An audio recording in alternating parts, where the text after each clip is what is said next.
அந்த ஃபார்ம் கிடைக்க மாட்டேங்குது, கொடுக்க மாட்டேன்றாங்க அப்படின்ற சில கம்ப்ளைண்ட்ஸ். இது யார் பண்ணுறாங்க அப்படின்றது நான் தான் சொல்லி தெரிய வேணும்னு ஒன்றும் அவசியம் இல்லை உங்களுக்கு. இப்போ இருக்கிற ஆட்சியாளர்கள் அவங்களுக்கு கைப்பாவையாக இருக்கக்கூடிய சில பேர் வந்து இதை செய்ய ஸ்டார்ட் பண்ணியிருக்கிறாங்க. அதனால் மைடியர் வர்ச்சுவல் வாரியர்ஸ், இதை வந்து சாதாரணமாக எடுத்துக்காதீங்க. திமுக ஒரு தீய சக்தி, திமுக ஒரு தீய சக்தி, திமுக ஒரு தீய சக்தி, திமுக ஒரு தீய சக்தி, தீய சக்தி, தீய சக்தி, தீய சக்தி. நமக்கு மட்டும் இடம் கொடுக்க மாட்டாங்க, கொடுக்கவும் விட மாட்டாங்க. இது என்னங்க நியாயம்?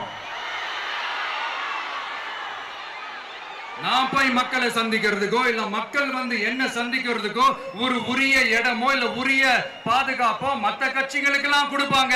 ஆனா எனக்கு கொடுக்க மாட்டாங்க, கொடுக்கவும் விட மாட்டாங்க. இது என்னங்க நியாயம்?